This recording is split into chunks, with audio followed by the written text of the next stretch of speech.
Hello dear viewers, मैं शालिनी आप सभी का स्वागत करती हूँ आपके अपने शैक्षिक और ज्ञानवर्धक चैनल ज्ञान के मोती में। डियर स्टूडेंट्स, आज की वीडियो में हम करने जा रहे हैं कक्षा 8 से इतिहास की किताब से पाठ 2 का अध्ययन कार्य, जिसका शीर्षक है भारत में अंग्रेजी राज्य की स्थापना। डियर व्यूवर्स, अंग्रेज फ्रांसीसी व अन्य यूरोपियों की तरह भारत में व्यापार करने के लिए आए थे, लेकिन धीरे धीरे भारत में अपना राज्य स्थापित कर लिया। इसके लिए उन्होंने कौन कौन से तरीके अपनाए, आइए इन्हें जानते हैं। 18वीं शताब्दी में मुगल साम्राज्य की शक्ति क्षीण होने पर प्रांतीय एवं क्षेत्रीय शासकों ने अपनी स्वतंत्र सत्ता स्थापित कर ली थी। इनमें बंगाल यानी बिहार व उड़ीसा, अवध, हैदराबाद, मैसूर और मराठा प्रमुख थे। मुगल बादशाह का नियंत्रण नाम मात्र का रह गया था। इसी सदी में यूरोप में फ्रांस और इंग्लैंड के बीच विश्व में उपनिवेशों व व्यापार से ज्यादा मुनाफा कमाने के लिए कई वर्षों तक निरंतर युद्ध होते रहे। दोनों देशों के व्यापारी इतने अमीर हो गए थे कि अपने अपने देश के शासन में भी इनका बोलबाला था। यहाँ तक कि इंग्लैंड और फ्रांस के राजा अपने अपने देश की कंपनियों का पूरा समर्थन करते थे और उन्हें मदद देते थे। उपनिवेश राज्य क्या हैं और ये दूसरे देश की उन्नति में किस प्रकार सहायक होते हैं, आइए इसे भी जानें। डियर स्टूडेंट्स, जब एक देश जैसे इंग्लैंड के लोग किसी दूसरे देश जैसे भारत पर अपना वर्चस्व स्थापित करते हैं, तब दूसरा देश पहले देश का उपनिवेश राज्य बन जाता है। पहला राज्य दूसरे राज्य का सर्वेसर्वा मुख्य देश बन जाता है।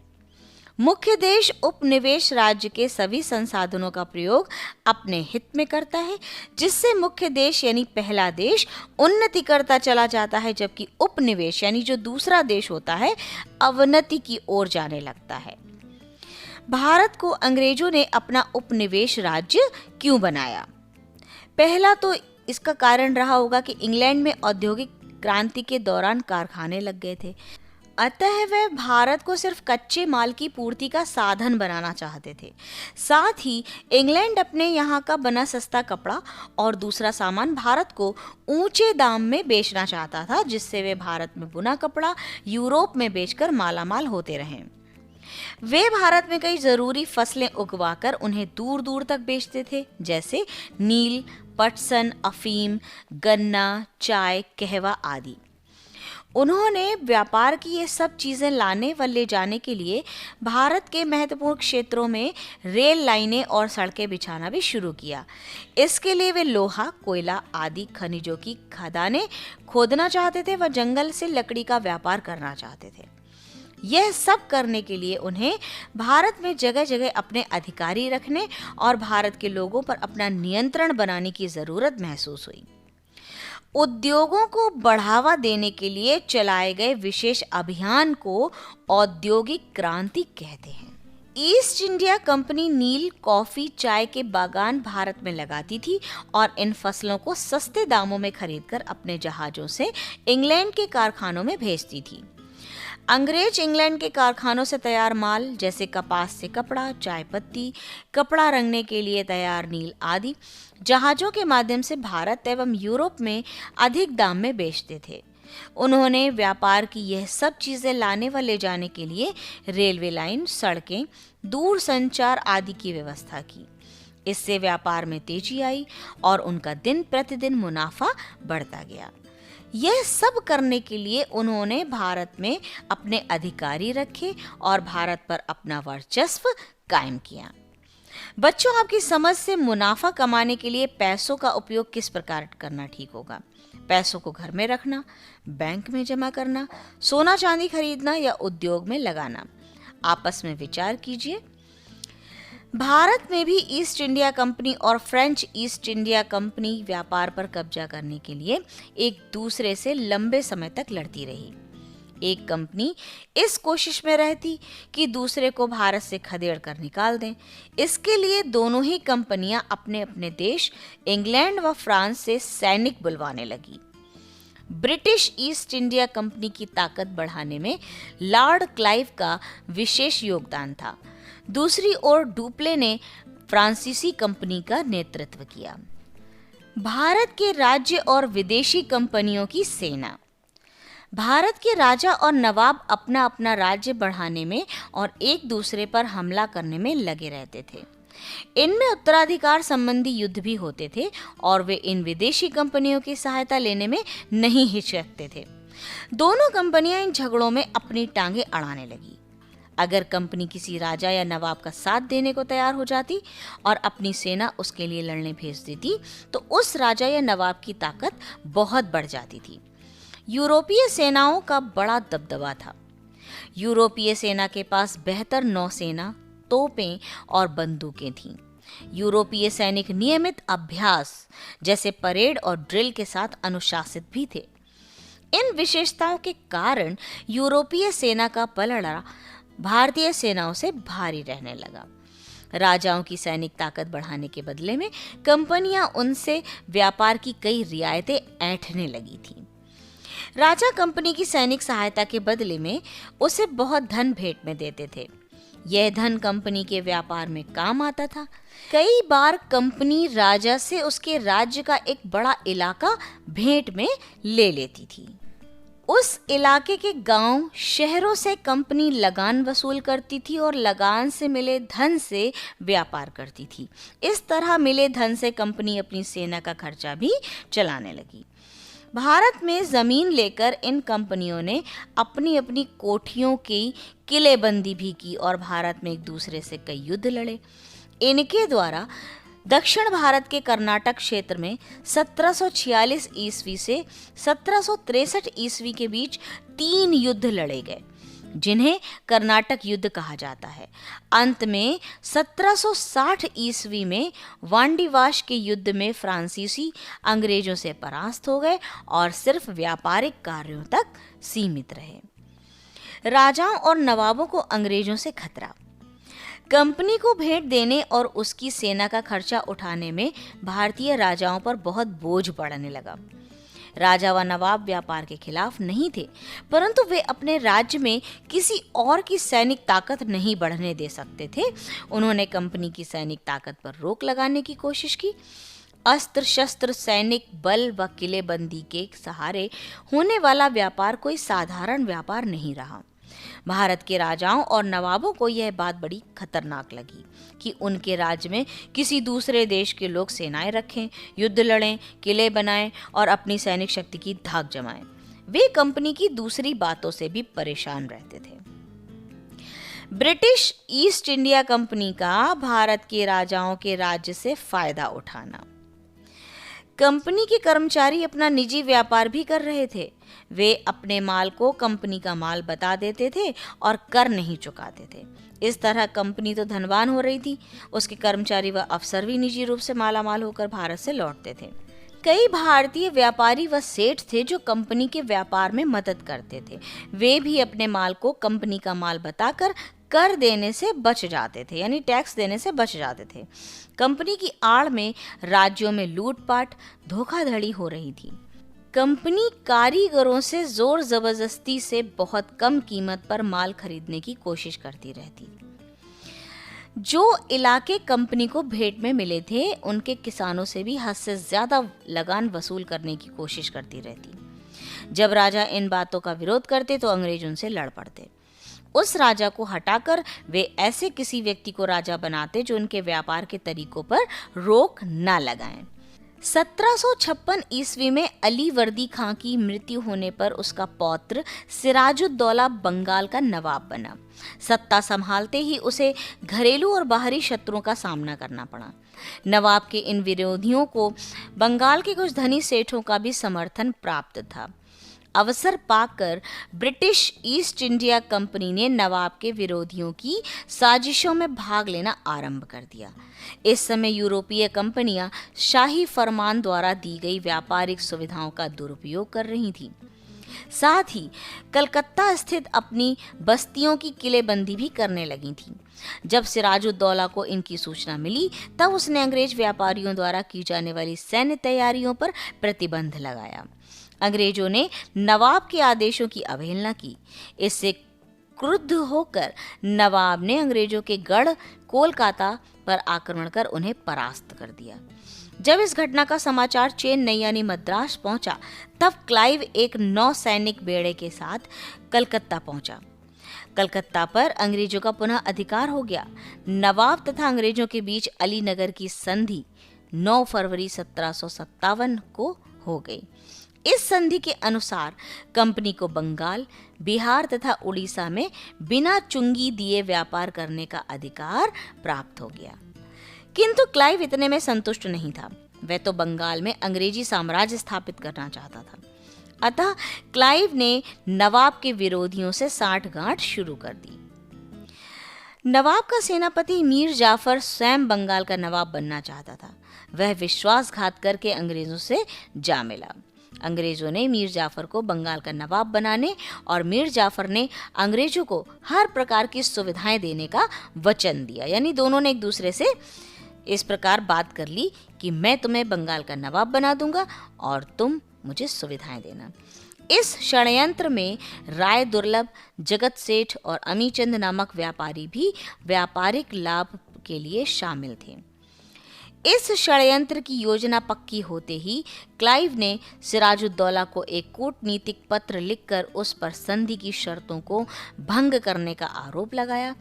इस संधि के उल्लंघन हेतु उसे दंडित करने के लिए वह एक बड़ी सेना लेकर बंगाल की राजधानी मुर्शिदाबाद की ओर चल पड़ा। आइए जानते हैं प्लासी के युद्ध के विषय में। 1757 ईस्वी में हुआ था।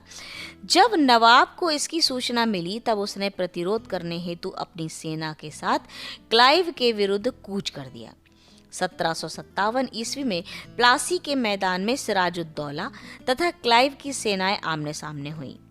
नवाब ने अपने सेनापति मीर जाफर को अंग्रेजों पर आक्रमण की पहल करने को कहा, किंतु मीर जाफर निष्क्रिय खड़ा रहा, क्योंकि उसकी तो बात पहले ही हो चुकी थी अंग्रेजों से और वो पहले से ही मिला हुआ था।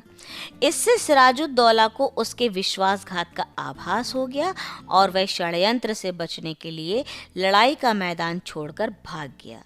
नवाब के भाग जाने से उसकी सेना में भगदड़ मच गई। अंततः नवाब को बंदी बना लिया गया और मीर जाफर के पुत्र ने उसकी हत्या कर दी। मीर जाफर को अंग्रेजों ने धोखा देने के पुरस्कार में बंगाल का नवाब बना दिया और मीर जाफर ने अंग्रेजों को बहुत सा धन व जागीर दी। मीर जाफर महत्वाकांक्षी तो था, किंतु वह स्वतंत्रता पूर्वक शासन नहीं कर सका। उसने अनुभव किया कि अंग्रेज उसे मात्र एक कठपुतली की तरह नामधारी शासक के रूप में रखना चाहते थे।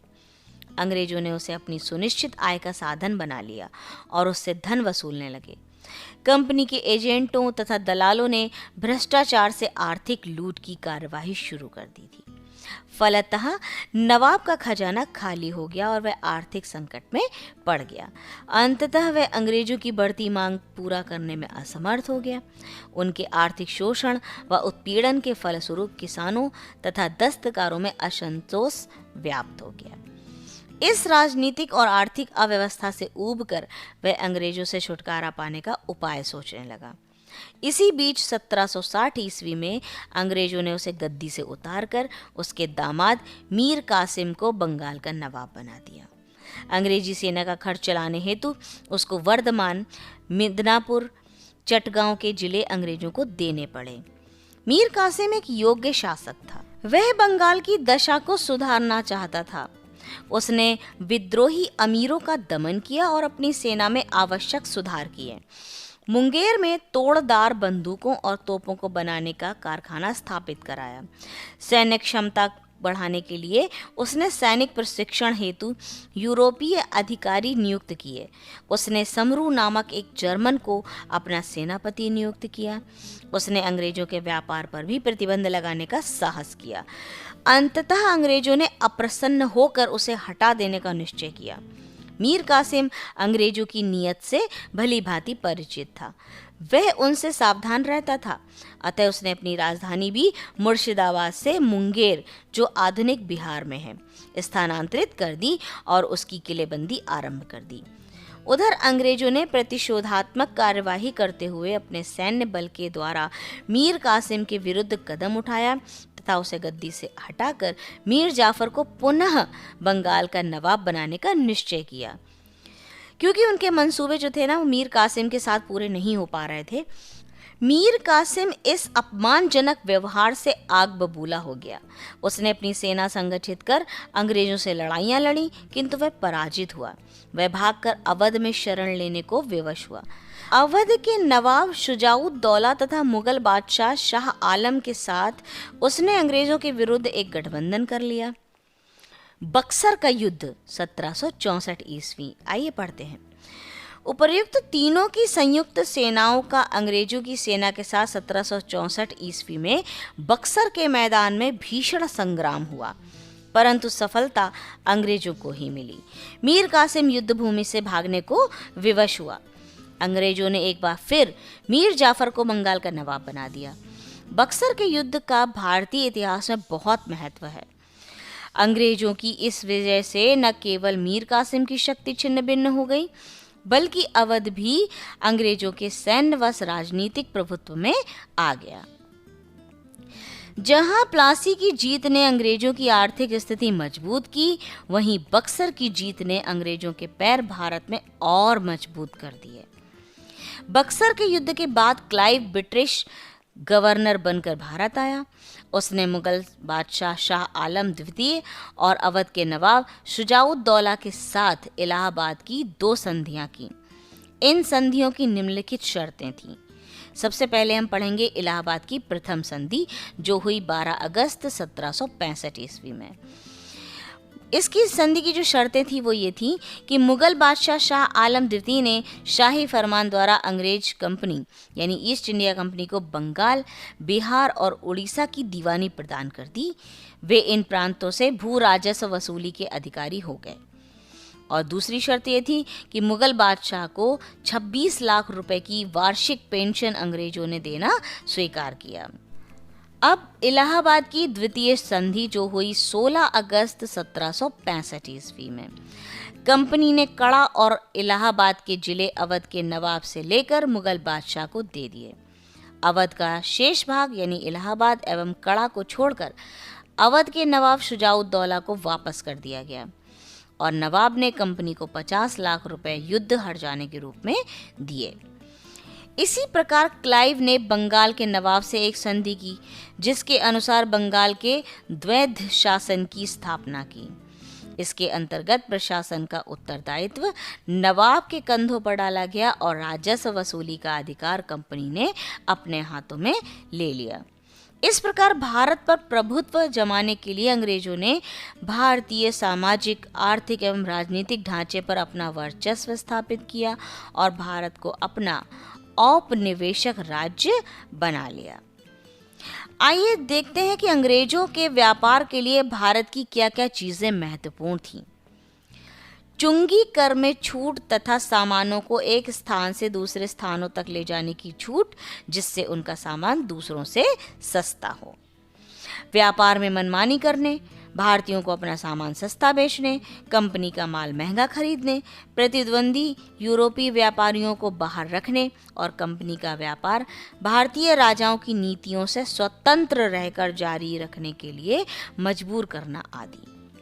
बंदरगाहों के पास किलेबंदी करने, पट्टे पर प्राप्त स्थान का प्रशासन चलाने तथा अपने साथ लाए हुए सोने चांदी से भारतीय सिक्के ढालने की अनुमति क्षेत्रीय शासक से प्राप्त करना। इसके बदले क्षेत्रीय राज्य को बंदरगाह से प्राप्त चुंगी का आधा हिस्सा राजा को देना। ब्रिटिश कंपनी भारत में राजनीतिक सत्ता स्थापित करने के लिए भारतीय राजाओं के साथ इन्हीं हथकंडों का इस्तेमाल कर बड़ी चतुराई के साथ अपना राज्य बढ़ाती रही। इस तरह एक ऐसा वक्त आया जब अंग्रेज भारत के राजाओं व नवाबों को हटाकर खुद शासन चलाने लगे।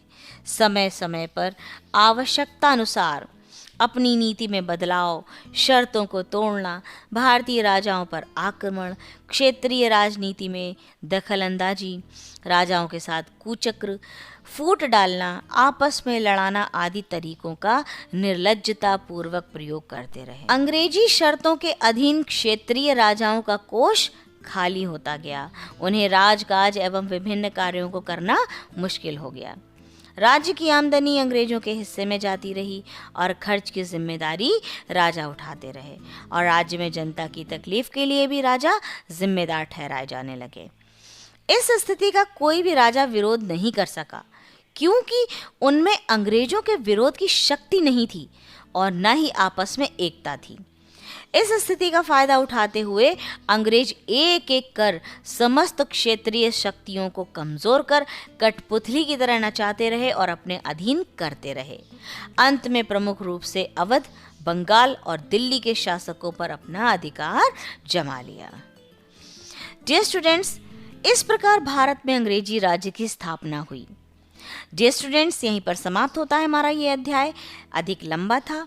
डियर स्टूडेंट्स, हम जल्दी मिलेंगे अगले वीडियो में इसी अध्याय के आवश्यक अभ्यास कार्य के साथ। तब तक के लिए अपना विशेष रूप से ध्यान रखिए।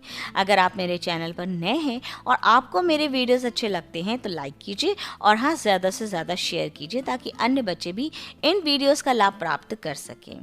खूब पढ़ें, खूब बढ़ें। Thank you.